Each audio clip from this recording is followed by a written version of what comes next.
Welcome to episode 50 of Broad Street Hustle, the big 5-0, I believe it's called the golden anniversary, the 5-0. So episode 50, big milestone for the crew here.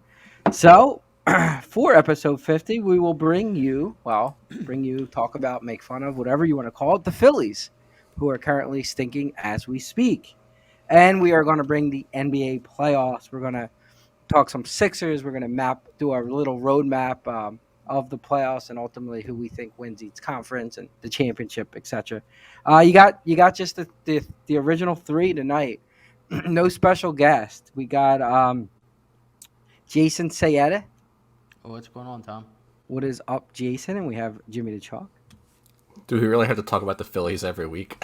Uh, we have to talk about the Phillies. I was gonna wear a brown bag to start this episode, but thought the breathing and audio might be a problem, so I opted yeah, not you to. might 20 minutes tops. You'd make it. Maybe in post production, Chalky, you can add a little brown bag to it. And just a little housekeeping. Over the next 2 weeks, we will be coming on Wednesday. So if you're looking for us on YouTube, it will drop on Wednesday and on all your platforms of Apple and iTunes, whatever they're called, Spotify, iHeart. They'll all come on Wednesday because we do have Sixers have a playoff game next Thursday, so we didn't want to broadcast on Thursday. And the following week is the NFL draft, which of course we'll be covering. So we didn't want to do it on during the draft. So we will be on Wednesday next 2 weeks, and then the Derby is the following week, but that'll be as scheduled. And I'm sure for that we'll have some special guests. But let's jump right into it. I got a lot to say about the Phillies, all negative. But I'll let you go first, Jason. Yeah, I don't know where to start. I mean, well, I guess you could start with there's just zero timely hitting happening right now, and it seems to be where your young guys are hitting your Stotts, your Bohms, your Marshes, they're all hitting. Turner's hitting. He's not hitting. He's not hitting for power. I'd like to see some more pop from him. He's hitting singles. We need a little more from Turner, but he's certainly not the problem. Part of the big problem is Real Muto is not hitting at all, and he keeps being put in spots in the order where rallies go to die when he comes up. And Schwarber's another one. It's either a home run or it's a strikeout. And there's not that many home runs that he's hitting. So they're not doing well at all. Castellanos is fair. I mean, he's hitting his share of doubles. No home run power. I don't know what happened to his home run power also. But, I'll start with that. And then I'll go to some questionable moves that the manager's been making, Thompson. Case in point, I'll bring up yesterday's game. Now they're up 2-1, and they're going into the seventh inning, and he brings Alvarado in. Alvarado has a clean inning. Inning's over. Eighth inning, here comes Alvarado again. I'm like, why is Alvarado pitching multiple innings? First batter he faces, there goes the ball, Soler. There goes the ball over the fence. Why? I'll never understand in this day and age why relief pitchers pitch multiple innings. Like they come in high leverage situations, and they let it all out, and then they have to go sit on the bench.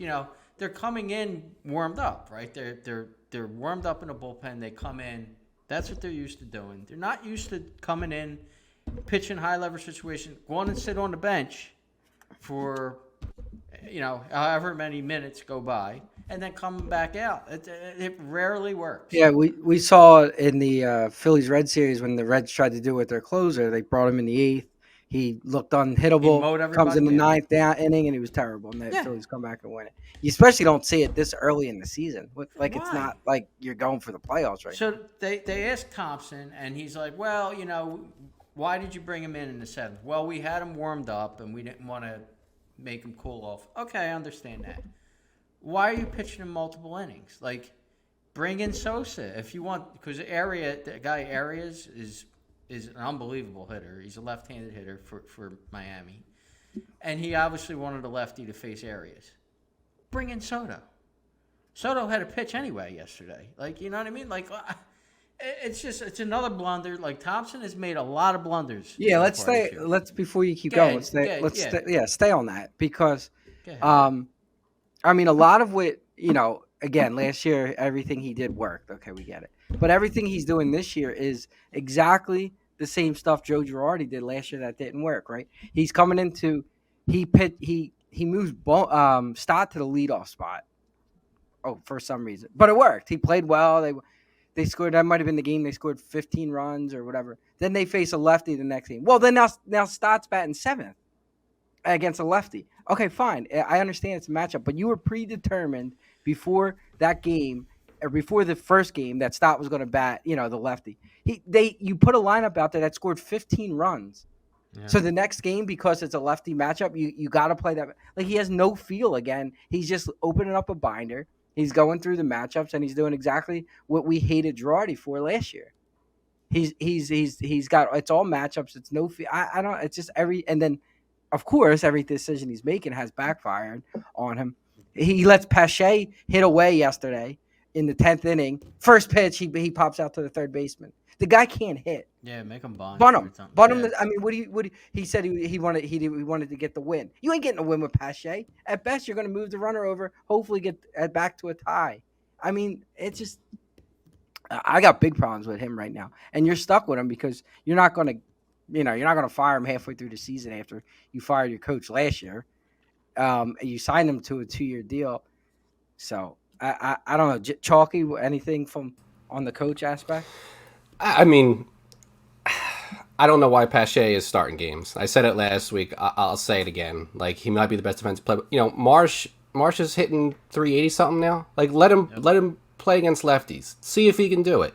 Like you're trying to play matchups with a guy that can't hit no matter which side of the plate he's on. So I don't know. That still baffles me. And I don't know if this is on whose fault this is, but the base running errors are just. I'm baffled by some of these. Jason talked about timely hitting. They're killing possible rallies by trying to take an extra base or getting caught sleeping. And was it Sunday's game where they blew it in the 9th, but it was the 8th. It would have been first and third, but Schwarber took too big of a turn and got caught off first, and that ended the inning. So instead of first and third with 2 outs, the inning's over. Like. You're not hitting well with runners in scoring position, but you're not getting guys up to the plate because you're making stupid outs like that. They're not even it's not even to be aggressive, like he said. Like no, it was Schwarber took a wide turn. Stott, what was he doing the other day where he comes off first base? He wasn't going to second. I guess he was hoping the throw. No, he got caught. They could have they gave up another 8 runs, or whatever it was in the game, but they could have tied the game after being down 4-1. It's sloppy. It's sloppy. It's not being aggressive and getting caught. It's just sloppy. And then they're not listening. Then they're running through stop signs. Schwarber ran through the stop sign. He got lucky. Scored, but then Castellanos runs and gets thrown. And out. that's why, like the Schwarber one where he got thrown. I didn't see a replay that indicated whether the coach told him to go or not, or they just let him go on their own. I don't know if you can get Davey Lopes out of retirement at this point, but you gotta. I mean, they're just giving up chances, and right now the way they're playing, you can't be just giving away. Like they caught the break on Saturday, pulled out in the 9th, but it was 1-0 going into the 9th before Cincinnati got a run where they ended up not getting the run on the replay, right? Because who was it? The guy was out in the base path before. Was it Pache got home or whoever it was? They took the run off the board on the replay, so. I don't know. I mean, look, Schwarber, what's his month? May or June? He'll get hot at some point. Realmuto is a little bit concerning for sure. But he started slow also last year. Realmuto. Yeah. No, I remember absolutely. complaining about him on the podcast, and then all of a sudden he turned it on. I mean, look, the guys that you expect that you hope would take the steps forward, like Stott, Bohm, and even Marsh, have done so. Your veterans are not. Now, look, you're also not starting the year at Harper, and we'll get into all that, I'm sure. But if you get him back in the month of May, that's going to be a nice boost. But I mean, the pitching's been up and down, and they just given up way too many free outs on the base paths and then they're not hitting and running in score position. So it's a comedy of errors in so many different ways right now. And go back to the hitting too, where Jason was saying there was they're all blending together. I think it was over the weekend, might have been earlier in the week actually. They had like a rally going, I think it was one of the day games. They had a rally going. It was first and second, one out. They just got a hit, then they walked the guy on like 4 or 5 pitches. Then JT Realmuto comes up, swings at the first pitch. It's a double play, and the inning's over. It's like, They're second in the NL in batting average right now.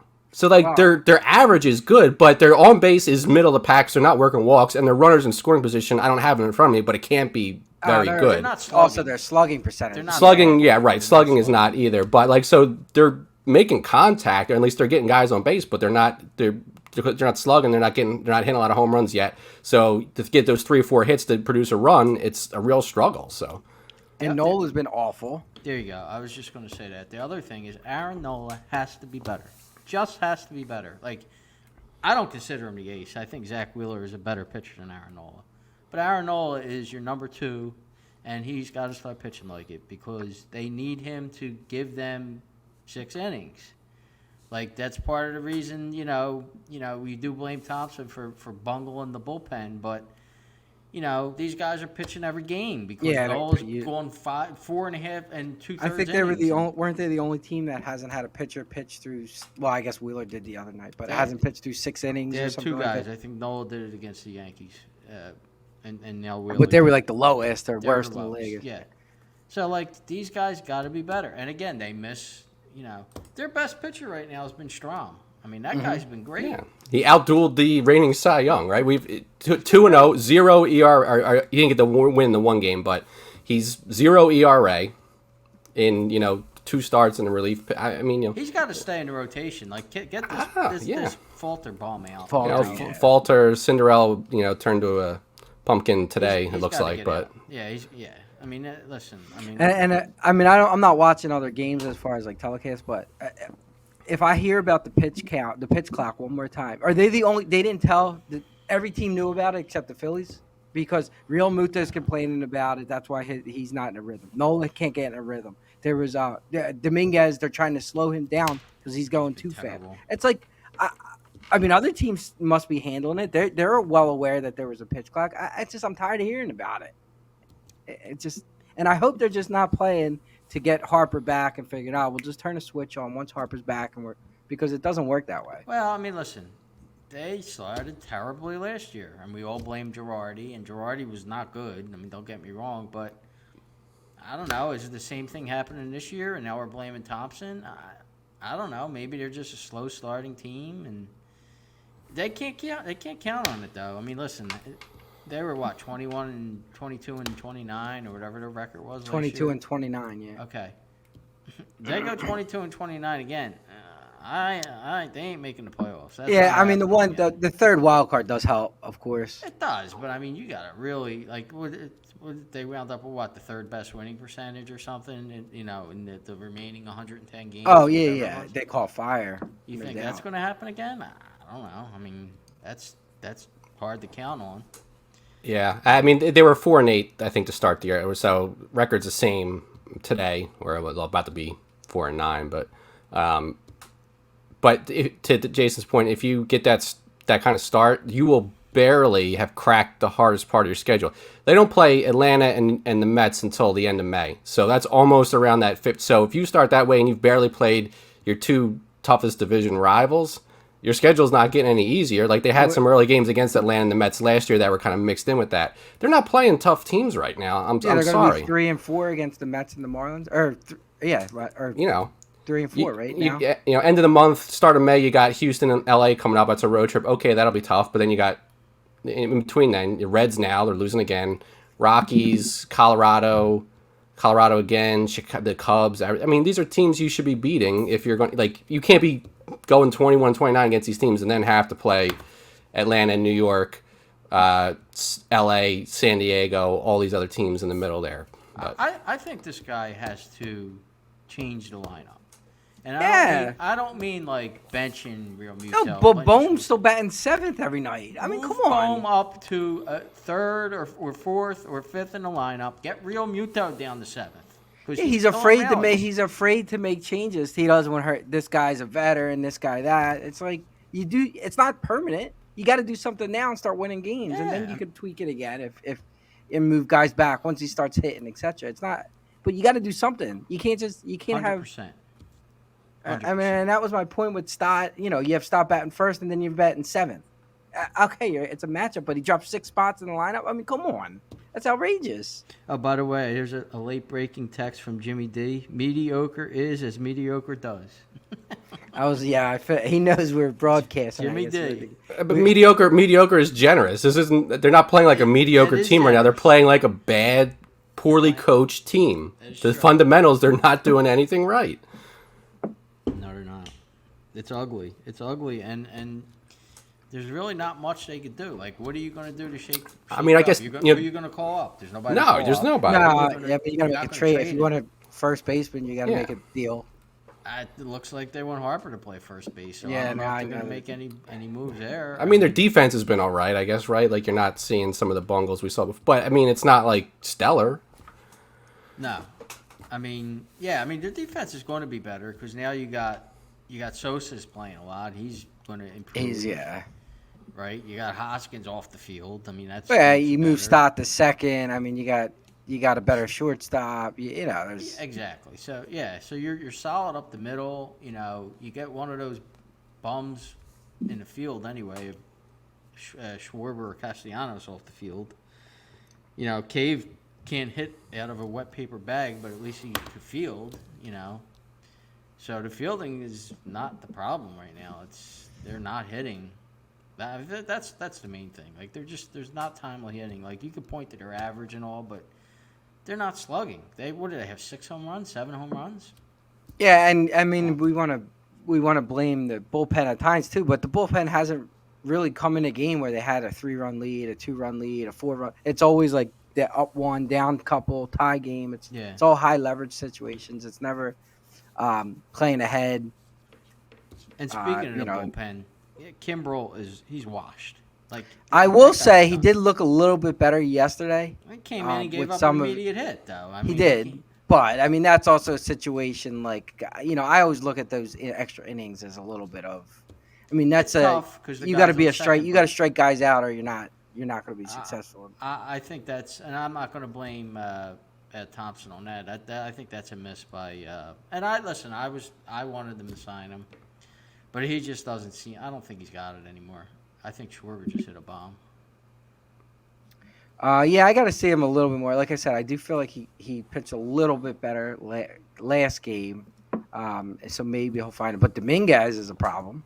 I don't know what happened to him. He doesn't look good right now. I mean, Alvarado's got to be the closer. Like, let's move Alvarado to closer. Right. Well, and if you don't, you're going to wind up over pitching him anyway because you're going to bring him in every single game for 3. I mean, eventually you got to he's use Soto in that situation, like that they were using Alvarado in, and make Alvarado the closer. Yeah. I agree. This is a strategy thing, not a poor defensive play thing. But whatever they were doing on Sunday, when in the 9th inning, they put the defensive alignment out there, and had they played it normal, they would have got. I don't know. I don't know why and they said it on the broadcast, which normally they don't criticize that kind of thing, but they're saying, why did you line the guys up this way? Because it wasn't the go-ahead hit, but the one that got like 2 guys on base. They were like, why would you line up that way? Because now you couldn't make a play when you hit the ball like this. And so, strategy seems to be lacking in every area of the team right now.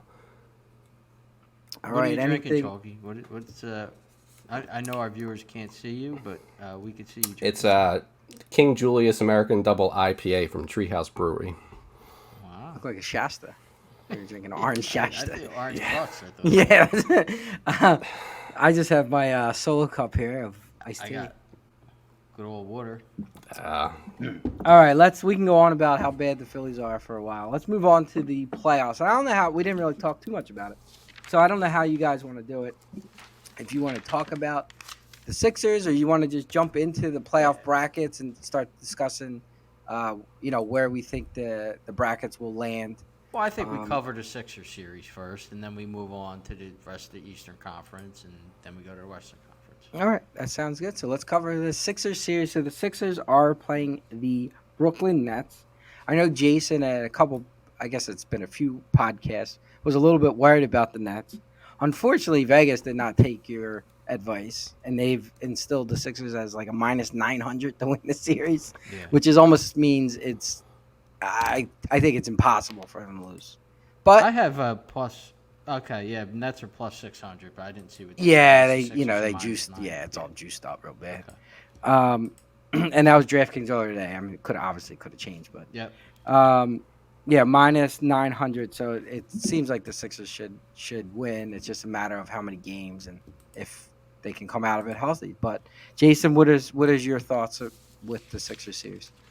Yeah, I mean, listen, I find it hard to believe that they're not going to win the series. I mean, my concern with the Nets is they just have a bunch of like wing guys that are all good scorers and mostly good defensive players. So they're a 3-point shooting team.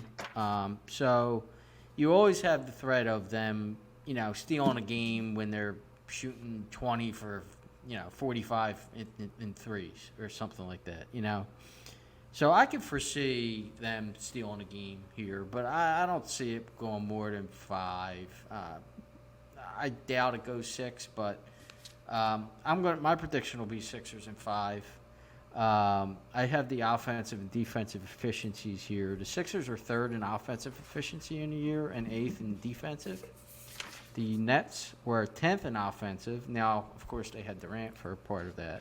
Yeah, that's what I was going to say. That's going to be skewed, of course. Yeah, it's skewed a little. And 10th in defensive efficiency. But like I said, my only concern was, they have better wing players than the Sixers do, and if that comes into play, where maybe guys catch fire in the series, and next thing you know, it's a Game 7. I don't think that's going to happen, but my prediction is Sixers in 5. Yeah, I would lean Sixers in 5 as well. I mean, I almost would say Sixers in 4, but obviously it's always hard to just sweep a team. So I would just say Sixers 5. I mean, not much more to add. I just think they're. I mean, I just don't see a way the Nets can stop Embiid, and I could see Maxey having a pretty good series as well. So yeah, I just not much to add. Sixers in 5, Charlie. Yeah, I think Game 6 would be 2 Thursdays from now. So if 2 weeks from today, when we're recording on Wednesday, if we're talking about the Sixers still being in the series, that's a failure in my opinion. This should be no more than 5 games. Sixers don't, even when they're a much better team, they don't sweep teams. So I'm not going to count on the sweep. And look, Nets have some talent, and they have guys that will score. But look, I mean, I love Mikal Bridges, love him to death. Wish the Sixers would have kept him at this point. He's your leading scorer, and he's getting 26 a game since he came to Brooklyn. Great. Mikal Bridges isn't winning you any series if he's your number 1 offensive option. I'm sorry, and Sixers should get enough mismatches on when they have the ball on offense that they'll, there's almost definitely going to be a game where they come out flat. And the one thing about this Brooklyn team is they're going to play hard. These are all guys, they don't have any star. Their biggest star is going to be sitting in camouflage on the bench to where you can't. I mean, if you would have said at the beginning of the year they're going to play Brooklyn in the playoffs, you thought, okay, that's going to be a hype matchup. It could be another big rival. And it's like one of the flattest matchups going into the playoffs they've had in a couple years because their 2 stars are gone. And Simmons, who knows when he'll suit up for them again, right? It's just... If Bridges is your first offensive option, you're in a lot of trouble. And they'll steal a game because they'll work harder than the Sixers, and the Sixers will be lazy and get down and make a comeback and fall short. But there's no reason they should go more than 5 games. Doesn't Dinwiddie kill the Sixers? That's another thing I'm a little afraid of. I mean, put it this way: if we're worried about Spencer Dinwiddie being the reason the Sixers struggle, and again, I'm not picking the Sixers to be a championship team, but then you better forget about anything else. Like, no, I'm just saying, he's the type of guy where, come on, Spencer Dinwiddie, but he kills the Sixers sometimes. And what do you think of Claxton? What do you guys think of Claxton versus Embiid? I think he's obviously a very athletic guy, but Embiid should probably no chance.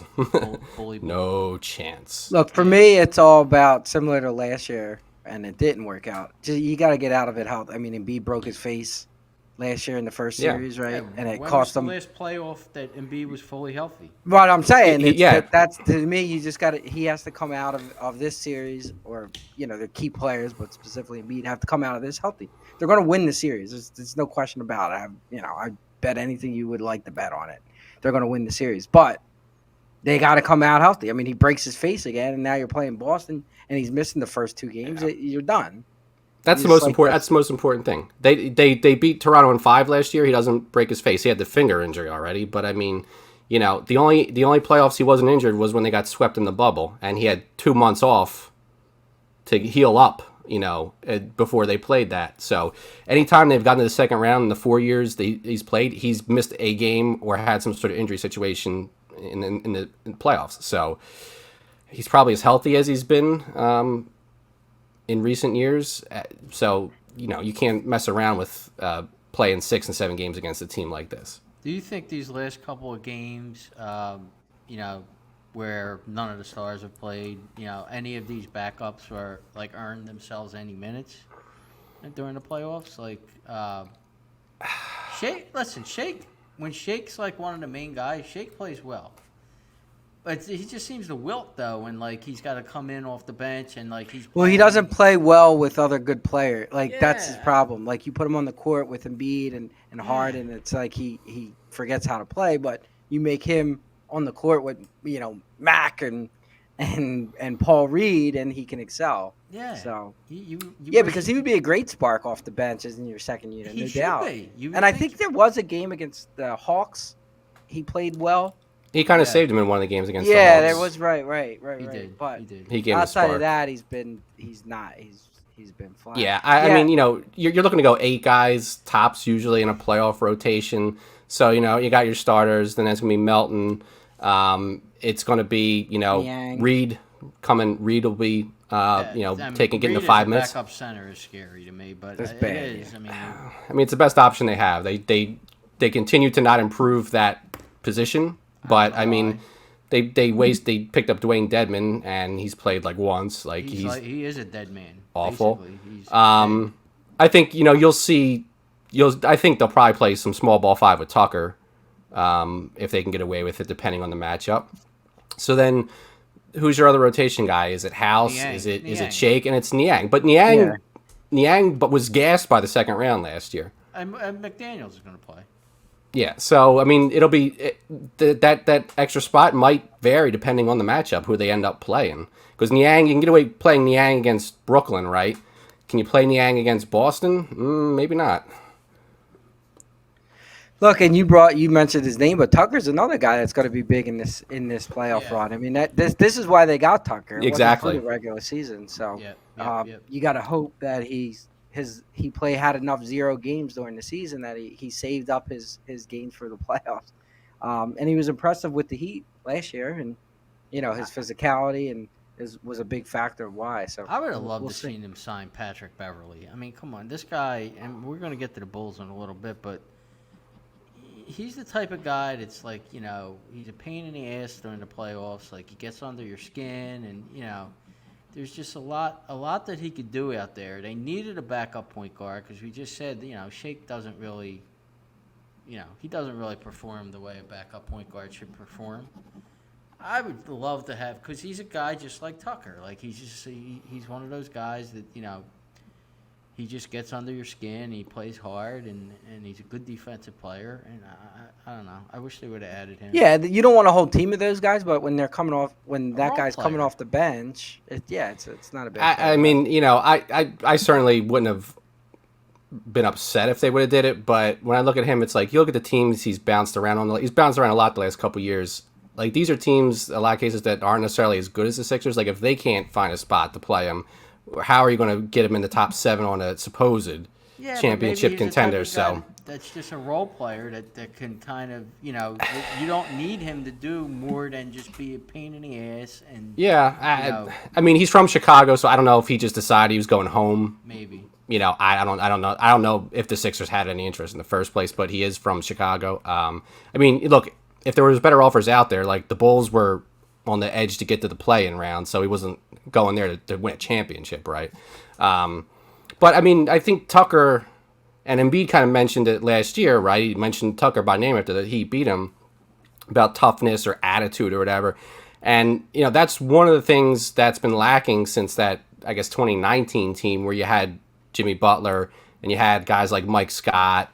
Like, they were gritty, they were tough, they were aggressive, they would get in your face, right? There was they had the fight with Brooklyn the last time they played Brooklyn. And the last couple of years, the teams since since Butler left haven't had that same kind of attitude about like get in your face and whatever. And maybe Tucker brings some of that, but they've wilted under pressure the last couple of years, and maybe he's not going to give everybody a backbone, but maybe he can make them a little tougher. I don't know. No. What are you going to get out of Harris? Ugh. I don't know. I mean, I'm just hoping. I don't have high hopes for Harris. I mean, listen, if he can step up, I mean, has he ever stepped up in the playoffs? I don't know. I mean, he'll hit a couple good shots for you, a couple big threes, but then there's that one where a crucial possession where he goes to the hole. He has like what looks like an easy bucket, and just not a fit. He just doesn't finish. I think he'll be fine against Brooklyn. I think he will not be fine against Boston. He's just he doesn't finish. He's one of the worst finishers I've ever seen. He just does not finish. I don't know. I mean, I'm hoping next year. Obviously, we're talking about the playoffs this year, but I'm hoping next year he's an expiring contract, and maybe they could finally move him. Now, you're probably going to have to get another bad contract back, but maybe it's a guy who's a better fit. He's just not a good fit. I'm not saying he's not a good player. He's not a max player. I mean, that's the problem. He's not a max player, and he's not even your third best player. Like he can't even. He's not a good fit. Like top 4 maybe. They need a spot up shooter. They need a 3-and-D guy. He's neither of them. Only thing he could do is score, and he doesn't score when he's got players like Embiid and Harden on the floor because he takes a back seat to them. Yeah. So what does he do? Yep. Nothing. He drifts around in the perimeter and doesn't do anything.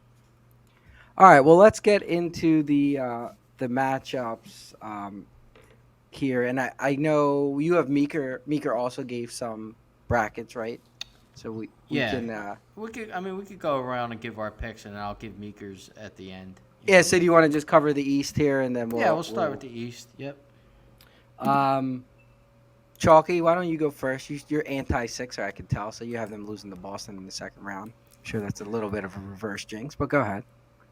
No, I think Boston's a better team, and we'll see. I'm trying to pull up the bracket here, but I mean, I have it. I mean, I can go through it. So you got your easy, you got your easy Milwaukee, Boston, Sixers, maybe the Knicks upset Cleveland because they don't have a lot of playoff experience. Let's not go with maybes. Let's go with who you actually think is going to win this particular series, because that's how prediction. Milwaukee, Boston, Sixers, Knicks.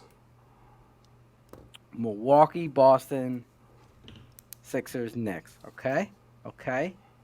Jason, how did your bracket look on the East side? Anything different and anything to add? Yeah, I have 2 things to add. So first of all, I don't want to skip over, and you guys can or can't, that doesn't matter. But for me, I don't want to skip over this playing game tomorrow night because I really like the Bulls. I think the Bulls are going to beat the Heat, and I actually like Thunder to beat the Timberwolves. So I did a parlay on that, and I got like plus 650 or something. I really like the way the Bulls have been playing with Beverly. I think he's added something to their team. I think another guy I would love the Sixers they've gotten. He was available at some point, was Caruso. He's another guy that's a great role player, good playoff player. I don't know. There's something about the Heat this year. I just don't think they're that good, and I think the Bulls are playing well, and I think the Bulls are going to beat them. I had the Bulls winning that game as well. Yeah. So and we'll stick with the East right now. So I have the Bulls playing the Bucks. I think the Bulls are going to give the Bucks a tough series. I don't think they're going to beat them, but I could see that going like 6 games. Obviously I'll take the Bucks there.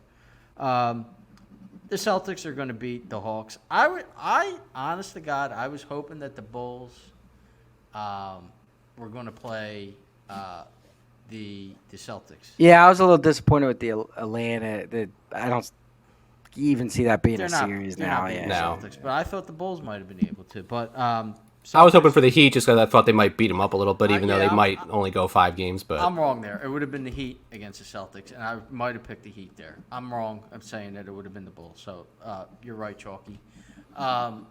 And then Cavs and Knicks, man, that's a hell of a series. You kind of wish that Randall was healthy. Even if he plays, you don't know if he's going to be healthy. I think the series is going to go 7. I just think Cleveland is going to get the better of them there. But I won't be surprised if the Knicks win. But my official pick will be Cleveland. Yeah, and I mean, I differ with Jason. I think Milwaukee handles the Bulls quite easily. But I mean, they win the series regardless. Doesn't matter. But I have the Bucks. I have the Sixers. I have the Celtics, and I went back and forth as well with the Cleveland and the Knicks series. But ultimately, Cleveland has a number 1 in defensive efficiency. So they had some of the higher numbers when you kind of do the matchups that way. So I did give Cleveland the edge there. But similar to Chalky and Jason, I would not be surprised. And obviously that's your closest game in the first round of these. So it's not surprising. All right, And let's. I have. I'll give you Meekers. So he's got. Oh yeah, go. Bucks first. Well, let me guess. Cleveland, Milwaukee, No, Boston, he's got the Philly. Knicks. He's Oh, got Bucks, Knicks. Yeah, that's about the extent of him not giving out like straight Joe Public chalk. But it's Bucks and Knicks and Sixers Celtics. all right. So I mean, it's the first round in the NBA playoffs. You usually don't see Yeah. craziness. So no surprise there. All right, let's keep going with the East. I guess we'll finish off the East. Yep. All right. So we'll go back to Chalky. So you're looking at, for you, it was Milwaukee versus the Knicks. Milwaukee. All right, nothing crazy there. Boston, Philadelphia. Breaks my heart, but Celtics. All right. Okay, Jason, we'll go back to you now. So you would have been Milwaukee and Cleveland. Yeah, I have Milwaukee winning that series. But I do have the Sixers beating the Celtics. Sixers beating the Celtics. You I want to do. elaborate just a touch, but you're not long?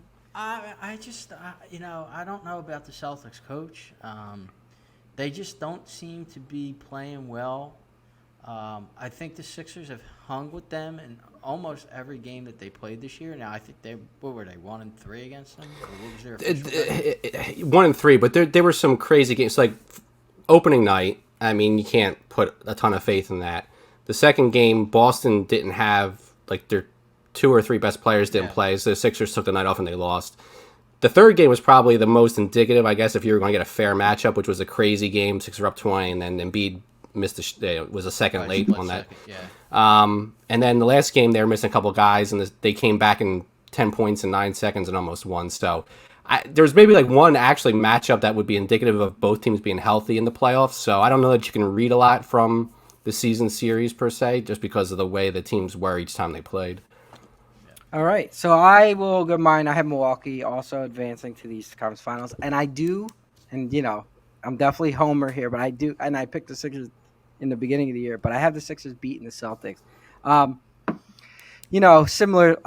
The coaches, that was a factor for me too, but this year with Embiid, man, you got to beat him 4 times. 4 times Embiid you're going to have to. Now again, if he gets hurt or whatever, he misses games, different story. But you got to beat Embiid 4 times. I watched that man drop 50 points, 52 points against the Celtics the last time they played. It's like what was the old Apollo Creed's trainer in Rocky 2 or whatever? Duke, where I watched that man get beat for 15 rounds and kept coming back for more. We don't want that. Yeah. And that's how I see Embiid this year. You got to go and beat Embiid this year. It's easy to say he hasn't proved it. He hasn't got past the second round. But I don't know. He looks like a different guy to me this year. I mean, I've always been hard on him, but he just looks like a different guy. And you're going to have to beat him in any series. You're going to have to beat him 4 times to advance. So I give the Sixers the edge. I am also going Sixers. Now, with the Boston, do you think Embiid can single-handedly carry the team? Because, like I said before, Harris and Maxey have traditionally not played well against Boston. So it means Harden can't be off, and then can Embiid carry the team for the rest of the way? Boston has a better team. There's no question about it. They got guys that could score from all the you know, positions all over the court. Embiid could carry the team against Brooklyn, no problem. They'd win in 6. You know, Yeah, if nobody else wanted to show up. Boston is, Boston, but listen, I think Harden is gonna. He has something to prove. I think he's gonna prove it. I think he's healthy, as healthy as he I can. know. I think You're gonna get a game where Harden's terrible. You're gonna Yeah. get maybe even 2 You're gonna games get where a game Harden's where he terrible. might steal the game too. But you're gonna get a couple, and I think I really believe. I mean, you watched in that Celtics game when Embiid got doubled. Tucker was very. He Tucker hit had good Tucker right games. in the Tucker had corner. good games against the Celtics. Yeah. Yeah. And then that's going to play. Even Harris, he's going to have open looks. I mean, they're going to, they're going to hyper focus on Embiid a lot. And when Yeah. Embiid touches that ball, and he's, I think he's in that state of mind where he wants to win, and he's going to find the guys. That he's not going to just try to take it. He's going to find who he needs to. And I think that last week stealing a couple games rest for guys like Harden, I think will pay a dividend, especially if they can get out of the Brooklyn series in 5 games or whatever, minimize that. And I mean, I think the other thing just in general, like I want to see Maxey shoot more. Like Maxey increased everything this year. His percentages or got better, right? Or almost as like just volume. Keep shooting. Shoot 8 threes a game instead of 6 or 9 or whatever. Like just fire. Because he doesn't take bad shots for the most part, and he passes up good shots still. So just keep taking shots. Yeah, was it last year too where we saw him get a little gun shy? Was it last year's playoffs or was it the beginning of this year? Where he was starting to get gun shy. Yeah. And the Miami Embiid series, because he put up 40 like early in the Toronto series, right? Like he was shooting Dame Lillard like from the logo shots early in the Toronto series, like it was nothing. And then I think against the Heat, he sort of kind of bottled up. Yeah, I remember there was one where like Harden pulled him aside or Embiid pulled him aside. They were like talking. Yeah, So, I mean, Embiid saw multiple times. Like, listen, like you gotta shoot that. Like, we need you to shoot the ball. Like when you get in these situations, and he's done it at times and not at others. So he's got to be willing just to let it fling. Because and again, like Harden or some of these guys, you look at like why did they shoot that? Why did they take that shot? Like Maxey, I almost never find myself asking that question. It's more often why didn't he take that shot? It's so. All right. Well, now we're in the Eastern Conference Wait, Finals. hold on, Meeker. Yeah. I'll let you give the picks. Well, I mean, Milwaukee will be playing the Boston Celtics in the Eastern Conference Finals. And all right, Chalky. So you have Milwaukee and the Boston Celtics in the Eastern Conference Finals. Where are you at? The worst thing you can do is keep doubling and tripling down on a potentially bad opinion. Milwaukee was my team prior to the playoffs. I have some very nice live bets to them. Milwaukee. Good team. I mean, there's nothing wrong with that. Jason, Sixers, Milwaukee. Yeah, I mean, listen, I think this is going to be this will be a great series, and I think it'll go 7 games. I just think it's going to be a heartbreaker. I think Milwaukee's just going to beat them in 7. All right, and I have the Sixers pulling it out and playing in the championship this year. Same reasons. I mean, you got to beat right. now. Embiid will be 3 into his 3rd series, so obviously could be an issue. But yeah, I think this is the run that he's finally going to make that run. And he, for the same reasons, I got the Sixers playing in the Eastern Conference Finals. I'm assuming since prior podcasts, even though Milwaukee is the favorite, that Meeker went with the Celtics. No, He'd stay with the favorite. Yeah. Yeah, I know. He's talked so well about the Celtics in prior podcasts that I would have thought he went with. So we have 3 Milwaukees and 1 Sixers in the Eastern Conference Finals. All right, you didn't have to pay to get that. You could have just looked at who the favorite. I'm guessing Milwaukee's the favorite, right? Milwaukee's the favorite or is Boston overall. Slight favorite. 120 versus 155 with Boston for the East. All right, let's move to the West, and we'll keep the rotation going. So, Denver play-in, Phoenix, Clippers, Sacramento, Golden State, Memphis, and the Lakers. Chalky. Chalk every round. I don't think the Lakers are going to beat Memphis. People love the Lakers. Lakers were struggling to beat Minnesota the other night. They have to avoid playing another game. Davis is banged up again. Chalk in each round. I mean, Golden State is technically the 6th seed, but they're the favorite against Sacramento, so it's chalk. Jason? So I have, again, I'm going to talk about tomorrow night's game. I'm going to pick the Thunder. I think the Thunder are going to beat the Minnesota, and they're going to get to play the Nuggets. I do not believe they will beat the Nuggets, but I do see them winning tomorrow night's game. So I have Denver winning that series.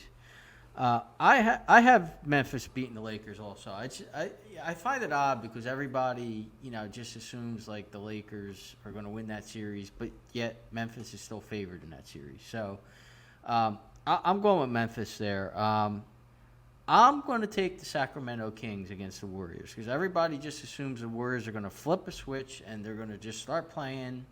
They're the heavy favorite in that series, and everybody just assumes that, the playoffs start and they're going to start winning games on the road, which they're terrible on the road this year. And I don't see it happening. I think the Sacramento Kings are a legit team. I think they're a good team. There's a couple guys in that team that I wish the Sixers had. One guy I talk about all the time is Harrison Barnes.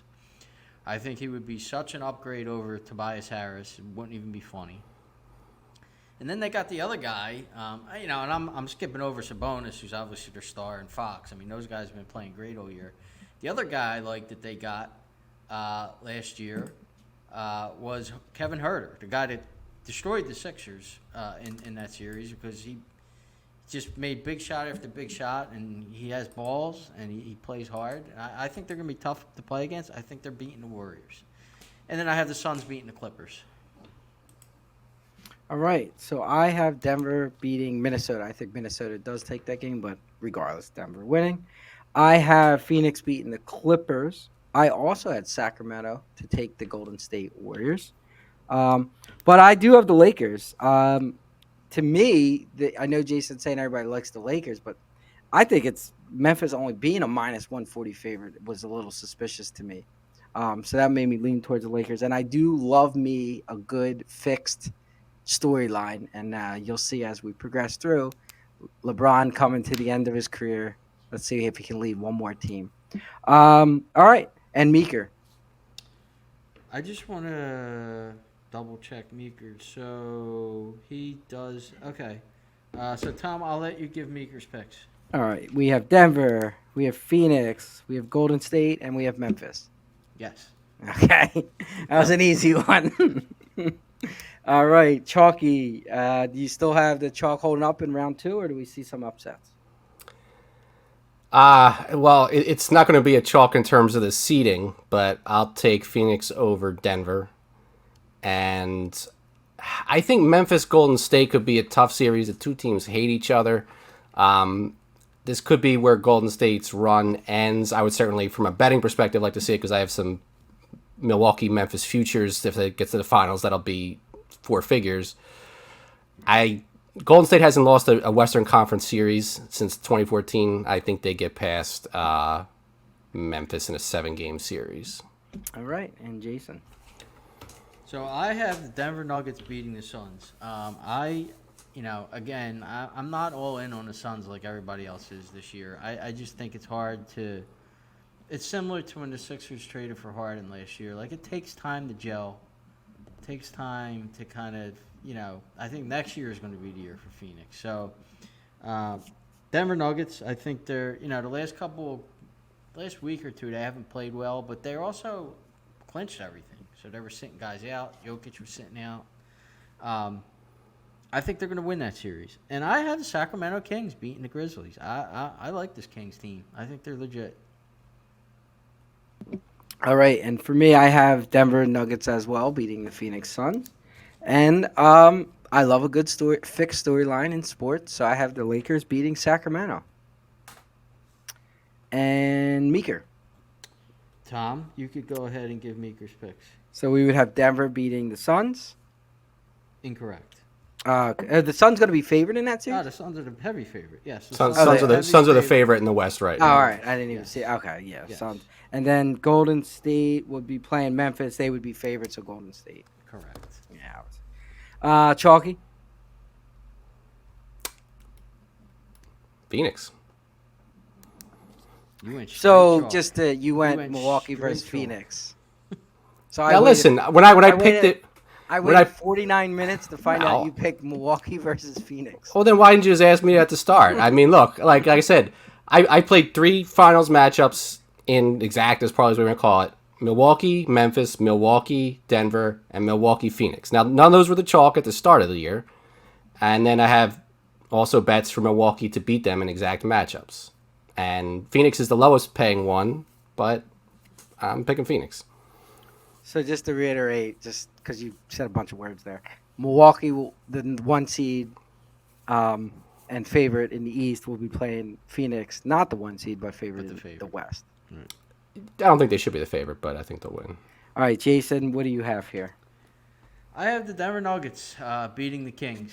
I think the Nuggets are going to have a run this year. I think they're the best team in the West, and they're the third choice in the odds. I think it's great value, and I'm going with the Denver Nuggets. All right, well, I love me a good fixed storyline, and I have LeBron going to the NBA championship to play the Philadelphia 76ers in the NBA to get a lot of people to watch the NBA championship. Meeker has clearly, who do we have? Oh, Phoenix. He is Phoenix. No, he's got Golden State. Wow. He's got Golden State. Wow, that one is a shocker. So he has Milwaukee versus Golden State, Chalky, Milwaukee, Phoenix. Me, Sixers versus the Lakers, and Jason, you were Milwaukee versus Denver. You Correct. do have 2 1 seeds. I will just say that. Yeah, but they're not. The Nuggets are the third. But the Nuggets are the third choice. You still have Doesn't 2 matter, 1 seeds. But That's they're all the third that. choice. They're the All third right, so choice. who do we have crowning this championship, Chalky?